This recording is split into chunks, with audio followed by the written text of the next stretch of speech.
कि धर्म के साथ जो होगा उसकी हमेशा जीत होगी। बोला कि नहीं बोला, बार बार बिल्कुल बिल्कुल। इस हिसाब से खुद को भगवान बोल रहा हूँ। हाँ। कितने साल से मैं प्रिडिक्शन कर रहा हूँ दुनिया की हाँ। कि क्या होने वाला है। कितने साल से मैं उस चीज़ को दिखा कर आऊँ कि हाँ ये देखो मैंने किया, ये हुआ। जैसे इस साल तो जैसे सूर्य से पूरा सेटलमेंट हो चुकी है ना, काफ़ी टाइम पहले हो गई थी। आपकी सेटलमेंट? हाँ, सूर्य देवता से ना। ये वीडियो आपने अभी अभी देखा है, ये IIT बाबा का वीडियो है जो हाल फिलहाल में महाकुंभ 2025 में काफ़ी ज़्यादा वायरल हो रहा है। कहा जाता है कि ये IIT बाबा, इन्होंने IIT बॉम्बे से एरोस्पेस इंजीनियरिंग की थी, लेकिन कहीं ना कहीं इनका झुकाव, इनका लगाव अध्यात्म और स्पिरिचुअलिटी में था, जिसके कारण से ये सन्यासी बन गए। शुरुआत में एक चैनल को इन्होंने इंटरव्यू दिया था, जिसके बाद से ये सन्यासी IIT बाबा सबसे ज़्यादा सोशल मीडिया पर वायरल हो गए थे। उसके बाद हर मीडिया हाउसेस ने इनसे बातचीत करने की कोशिश की है और हमारे चैनल इंडिया न्यूज़ में ने भी इनसे बातचीत की, जिसमें कई चीज़ें सामने निकल कर आई। IIT बाबा का कहना है कि मैं एक अलग ही दुनिया में जा चुका हूँ, मेरा लगाव झुकाव हमेशा से ही इस स्पिरिचुअलिटी में था, अध्यात्म में था, और इसीलिए मैंने IIT बॉम्बे से अपनी नौकरी करने के बाद वो सब कुछ छोड़ दिया। साथ साथ इनका ये भी कहना है कि वो जो ज़िंदगी है वो सब ज़िंदगी एक दिखावा, एक ढोंग है। लेकिन इससे इतर इनके पिता करण ग्रेवाल, जो झज्जर में ही रहते हैं, वो अभी भी एक अधिवक्ता की प्रैक्टिस कर रहे हैं। उनका कहना है, उनकी अपील भी है, जब हमारे संवाददाता ने उनसे बातचीत करने की कोशिश की तो पिता के आंसू नहीं थमे। पिता का कहना है कि वो चाहते हैं कि अभी भी उनका बेटा वापस आ जाए, लेकिन हालांकि पिता ये भी मानते हैं, ये भी समझते हैं कि अब जब बेटा जिस स्टेज से आगे निकल चुका है, अब उसका वापस लौटना मुश्किल है। इसके साथ साथ मैं आपको ये बता दूं कि कहा जाता है कि जो IIT बाबा उर्फ अभय सिंह का पूरा नाम है, ये कुछ साल 2.5-3 साल कनाडा में अपनी बड़ी बहन के पास भी रहते थे। इन्होंने वहाँ पर जॉब भी की, दिल्ली में भी 6 महीने जॉब की थी, जिसके बाद इन्होंने कनाडा का रुख किया था। लेकिन वहाँ सब कुछ देखने करने के बाद जब भारत वापस लौटे, इन्होंने कई जगह कहा जाता है कि घूमे, जिस तरह हरिद्वार, मनाली वगैरह ऐसी जगहों पे इनका हमेशा से रुझान रहा। फ़ोटोग्राफ़ी का बहुत शौक़ था, इनके पिता का कहना है कि इनको फ़ोटोग्राफ़ी का बहुत शौक़ था। लेकिन उसके बाद जब वापस आए तो इन्होंने अध्यात्म का रुख अपना लिया। पिता कहते हैं कि 6 महीने हो गए हैं उन्हें अपने बेटे से बात किए हुए, और साथ ही ये कहते हैं कि उन्होंने और उनकी धर्मपत्नी ने बेटे को काफ़ी रोकने की कोशिश भी की थी, लेकिन जब इन्हें अंदाज़ा हुआ कि अब बेटा काफ़ी आगे निकल चुका है, एक सन्यासी का रास्ता उसने चुन लिया है, एक सन्यासी का मार्ग उसने चुन लिया है, अब उसका गृहस्थ जीवन में वापस लौटना बेहद ही मुश्किल है। साथ ही पिता ये भी कहते हैं कि 6 महीने से उनका नंबर ब्लॉक है, उनकी बेटी का भी नंबर ब्लॉक कर दिया था, अपनी बड़ी बहन का नंबर ब्लॉक कर दिया था।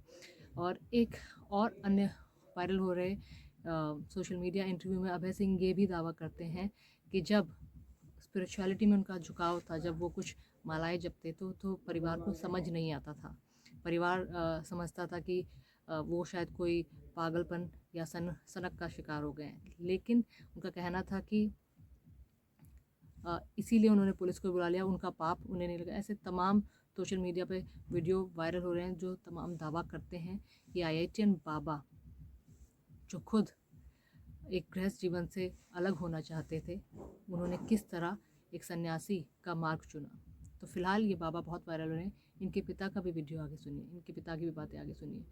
कुछ बातें आपका दिल झकझोर देगी, आपकी आंखों में आंसू ज़रूर ला देगी। ज़रूर सुनिए वीडियो। वो तो एक्स्ट्रा ऑर्डिनरी तो शुरू से था, पढ़ते समय वो शुरू में तो 3 क्लास तो वो ये न्यूटन पब्लिक स्कूल है कोसली रोड के ऊपर, फिर 5वीं तक उसने विवेकानंद आर्य नगर में है उससे की थी। उसके बाद में लॉरेंस में चला गया था। लॉरेंस से +2 करने के बाद में उसने 6 महीना कोचिंग ली नारायणा, जो IIT के पास है, वहाँ उसकी रैंकिंग उस टाइम बहुत ठीक थी, 600-700 के बीच में थी मेरी समझ में तो। और उसके बाद में एडमिशन हो गया तो वो कहने लगा कि फर्स्ट जो चॉइस है मैं उस IIT के अंदर जाऊंगा। फिर मैं अभी देख ले, मैं तो ये कह रहा था मैं अभी दिल्ली बुल्ली ले ले, हम भी मिलाएंगे। नहीं बोले ना, बम्बे जाऊंगा मैं। बम्बे चला गया, IIT कर ली। IIT के बाद में कैंपस के अंदर उसके आते थे वो, ये कंपनियां आती थी जॉब के लिए। तो उसने मुझे कहा कि भाई वो कंपनी वाले आते हैं और कैंपस से ही ले जाते हैं, क्या करूं? तो मैं उसको कहने लगा, मैं कहा भाई ये कंपनी वाले तो बक्कल फोड़ते हैं, 2 लाख का काम करेगा जब 1 लाख रुपए देंगे और पढ़ ले।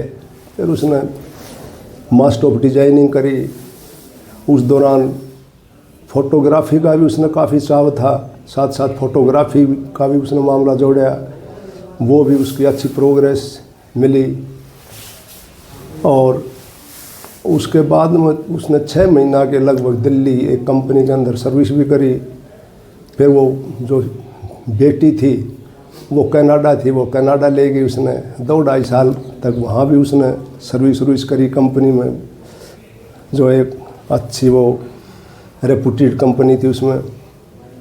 उसके बाद में कहने लगा भाई मैं तो नौकरी नहीं करूँगा और मैं इंडिया आऊँगा। तो मैंने यस कर दी, आ गया। आने के बाद में वो उसने फिर अपना दिल्ली चला गया। दिल्ली 3 महीने तक रहा। गर्मी का मौसम था, गर्मी लग गई।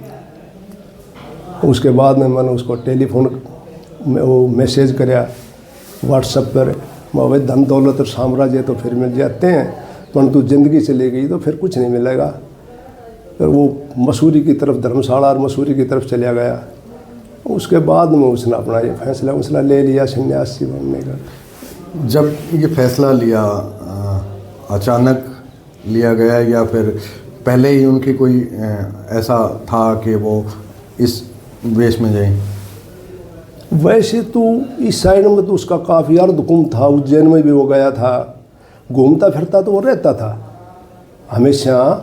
क्योंकि एक मेरे पास एक किताब थी राहुल संस्कृत्यान की घुमक्कड़ शास्त्र, वो भी उसने पढ़ी थी और उससे वो उस किताब से काफ़ी प्रभावित भी था। और फिर यहाँ सर्दियों के मौसम में तो वो उत्तरी भारत में शिमला मसूरी साइड में चला जाया करता। और अचानक तो फैसला हमें तो बताया नहीं उसने कि भाई मैं ये फैसला लेने जा रहा हूँ। यानी सोच कह सकते हैं उनकी धार्मिक सोच थी शुरू से ही? ना, इस मामले में तो वो ठीक था, उसकी सोच तो बहुत पॉजिटिव थी शुरू से ही। फिलहाल आप संपर्क में हैं? मैं करीब 6 महीने पहले से संपर्क में हूँ, उसके बाद में नहीं है। फिर उसने ब्लॉक कर दिया कॉन्ट्रैक्ट और कुछ ये वो। मैंने कोशिश भी करी, मेरी बेटियाँ भी